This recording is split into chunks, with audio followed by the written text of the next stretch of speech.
Welcome to Late Night Tea with S and Z. Before we start, I'm going to do the usual, starting with asking Zakaya, is there anything that she needs to share with us today? Happy Valentine's Day. Oh, yeah. I feel like, we're in theme. We're festive. Happy Valentine's Day. Oh, you did that one, so let me do the other one. Okay. Today we are doing Am I the Asshole? Yes, we had fun doing it last time. We're kind of enjoying these. Once again, feel free to send in your scenarios. Also, if they do want to talk about it, now you don't have to leave a comment on the TikTok page. Yeah. You can actually email us at this email right here. That's if you don't feel comfortable with leaving your comments for everyone to see. So it'll be super duper anonymous. Yes, truly. Okay, so let's get started. Oh wait, I should have said, let's get this party started. So our first one is, am I the a-hole for saying I won't put my card down if one girl joins our group? I'm gonna say from title alone, I don't think so. Just a reminder, guys, we're reading these as you hear them, so we'll find out together. Yes. Okay. I, 29 female, have a great group of girlfriends. We go out to eat as a group a lot. I'm kind of the glue of the group as they all met me first and I bought them in. So when we go out to eat, I often put my card down and they Venmo me. This is normally not an issue. Recently, I went shopping with one of the girls in the group. She said she forgot her card and I said, no problem, I'll pay, just Venmo me later. Then she asked me to remind her to do that. I was kind of taken aback because I don't enjoy hounding someone down for money. By the end of the excursion, I handed her the receipt so that she would know how much she owed. She never paid me back. To be fair, I never reminded her. It's something that makes me uncomfortable and I don't think that I should have to remind an adult to pay me back. I took it as a lesson. Now when I go out to eat with the other girls and the girl who didn't pay me back is present, I don't offer to put my card down. Instead, I offer to Venmo whoever does. My other friends noticed this change and asked me about it. I was honest and said that I don't want to have to go after someone to pay me back. They said that my reaction was too harsh since this was a one-time thing. She probably just forgot about it and would immediately pay me back if I brought it up. I'm going to pause right here. There is more. But one time is one time enough. Right. And my biggest thing is lending money is the best way to end a friendship, a relationship, some type of shit. Whether it's friends, family, whatever it is. I try not to do that. There are occasions, when I do lend money, but for the most part, if I give it up, I'm already counting it as a loss. Yeah. So obviously that's not often. Yeah. And I don't think someone forgets. Let me say that. Okay. You're not going to forget to pay someone who brought you anything, especially when their intention wasn't to pay. Yeah. You left your wallet at home. I don't think that that's something that you forget. I think they are right and that she probably did just forget about it. I'm not upset that she didn't pay me back that one time. I just don't want to put myself in that situation again. Pertinent information to add, she is doing very well financially. That is not the issue here. I also really like this girl. She's a really nice person and this is in no way a friendship ending offense. I just don't want to put myself in an awkward situation. First edit, never named her. We are a big group. I said someone in the group didn't pay me back when they had confronted her about not putting up her card anymore. First update is that she reached out to her. We don't know the exact amount since she lost the receipt. However, we think it's around 50. She said she would send it to me. I'm pretty hopeful she will. Going forward, I'm still conflicted about putting my card down. I don't want anyone to realize it's because of her. So I think the best thing to do is to start doing it again. And if another issue pops up, stop putting my card down altogether. Update number 2. She reached out and said she didn't want to repay me without a clear dollar amount. I don't have the receipt and I got stuff for myself too, so I'm not sure what this is. I'm now worried that it's a bigger issue than I initially thought. Final update. Wow, definitely not where I thought this was going. She called me in tears and explained that she was going through a rough financial situation. She said she was hoping I would just forget about it and profusely apologize for being shady. This was shocking because she's always talking about how much money she makes and how good she is with finances. She even likes to give out investment advice. I have decided to let it go. She was really upset, and it's just not in me to be harsh to someone who is already crying. I will, however, no longer be putting my card down. I learned a big lesson though. I need to trust my gut. When something seems fishy, it's because it is fishy. Last edit. Turns out it goes even deeper. I guess she reached out to a girl in our group for support, and that girl came to me and said the same thing happened to her. I'm starting to understand why no one is ever wanting to put their card down. This is all unfolding rather quickly. I'm still in shock. Maybe it's a knee-jerk reaction, but I think I'm going to take a break from this group for a while. I realized that if someone owed me money in my main friend group, that I would have handled things differently. That's probably a sign. So definitely a lot. I was just going to say, first of all, that's a lot. But what it seems like is that this girl just don't want to pay. Yeah. So no, you're not the asshole. That's number one. Mm-hmm. Let's get that. Because I wouldn't want to put my card down either if I know I'm not going to get my money back. Right. Like I said, there's a difference between giving up some money and knowing that's not coming back than just, hey, can you just do this for me and I got you, you know, or whatever. So there is a difference. I feel like the girl is just taking advantage. Especially because this isn't the first time that she did this. That's why I'm saying that. Like, I feel like she's taking advantage. Do I think that is a friendship ender? No. Because she just said, like, she's taking a step back from her friend group. Do I even think that she needs to do that? No. It's just from now on, you know how to handle her. But I think one thing that stands out is this is not her main friend group. Oh, I'm sorry. I got that mixed up. I thought that was her main friend group. I realized that if someone owed me money in my main friend group, I would have handled things differently. Oh, okay. So this is not her main. So I feel like the stepping back could just be, you know, not the biggest deal in the world. I thought that was her main friend. Yeah, but the fact that she said that it isn't her main friend group, I think really, like, I already didn't think she was in the wrong, but I super didn't think she was in the wrong when I realized that wasn't her main friend group. Because it's a big difference between, like, me being like, oh, just send me the money later to my best friend, and then if she doesn't send it, it's like, all right, well, we pay back and forth anyway versus nothing. Like just another friend. Right. No, I definitely get it. So yeah, I thought that was her main friend group. That's where I guess I got it. I thought confused. So too. At the start, that's what it seemed like. It was right at the end that she threw that in. So okay, so no, definitely not. And I don't know. It's just maybe it's just me, but I would be like, girl, cut it out.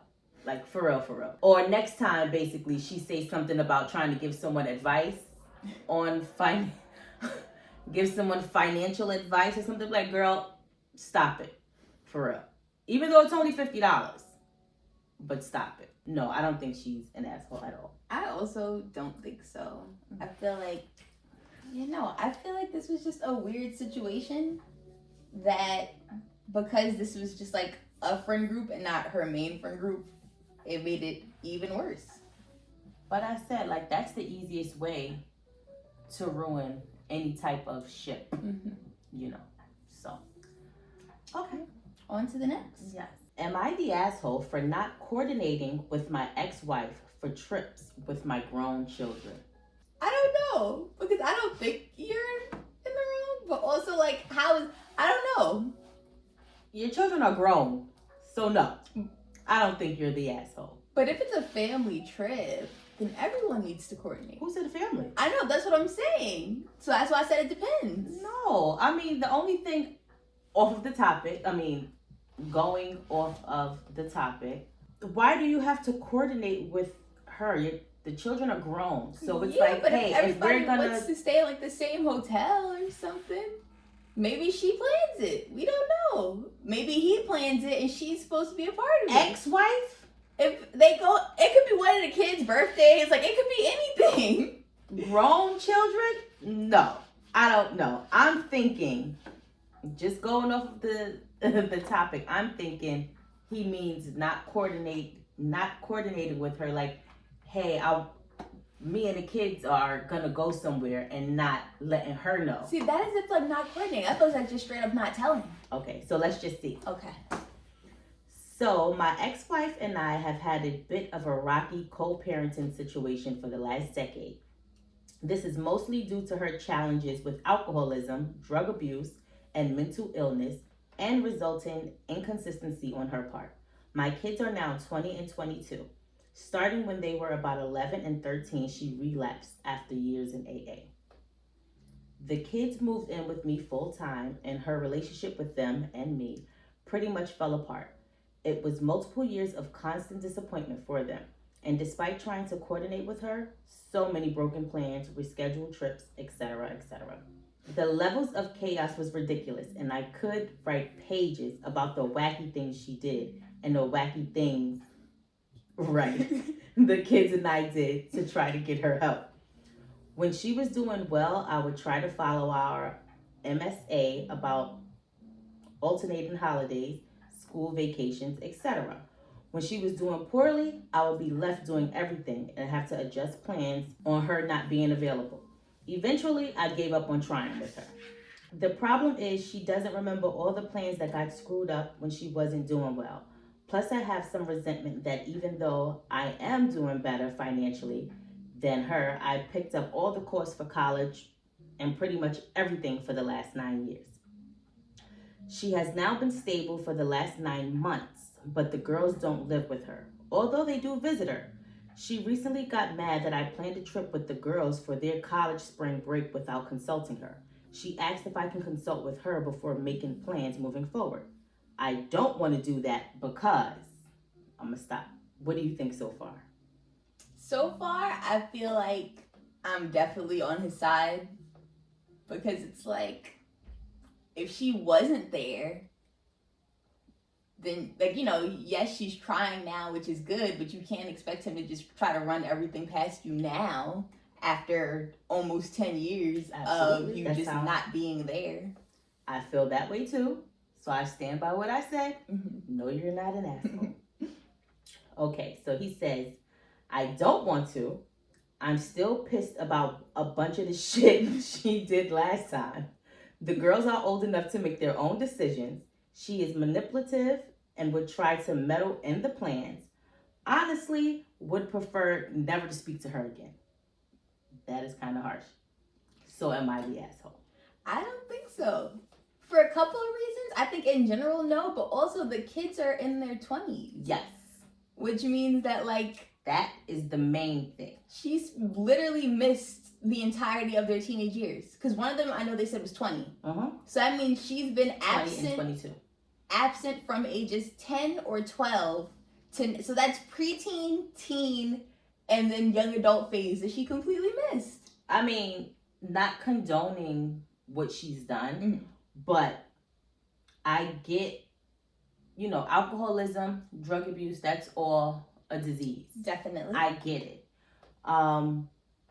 So I do understand that she has been on the right track right now for 9 months. And even though the kids are 20 and 22, I'm sure that they still hold some type of resentment. Yeah. And he's still trying to guard them because it's like, you were clean for 11 years? No, she was clean for something. He didn't give a certain amount of years, just said she relapsed years after AA. Yeah.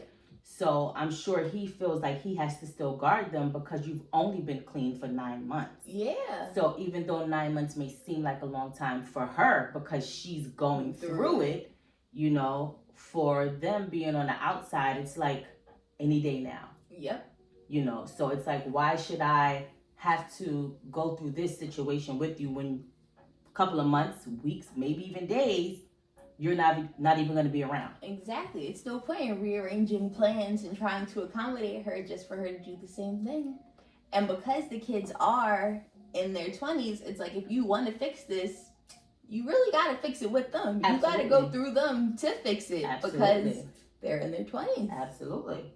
And because she doesn't remember a lot of the stuff that was going on back then, I think she probably assumes that, if I don't remember, they probably don't remember or they really don't care. Mm-hmm. Probably because they don't really say too much about it either. Yeah. Because who really wants to go to their mom to be like, you did X, Y, and Z, or you didn't do X, Y, and Z. Yeah.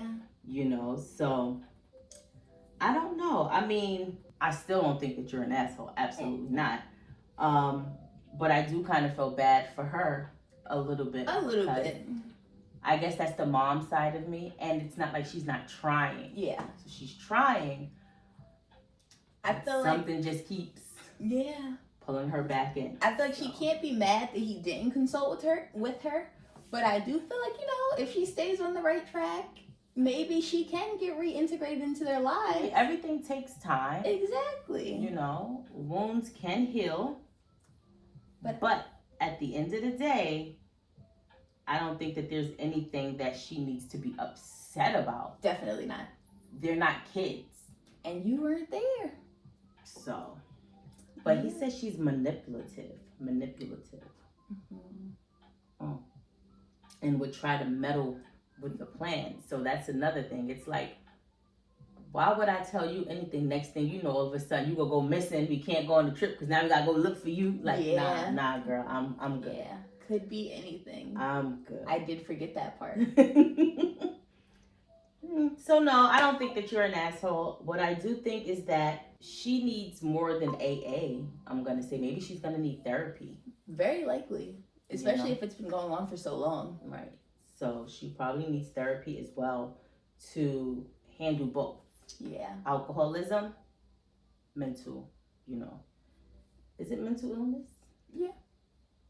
So that's what I was going for. Alrighty. That's crazy. 2 for 2 with nobody being in the wrong here. Well, that's it for me. That's also it for me. So I guess this has been Late Night Tea with S&Z.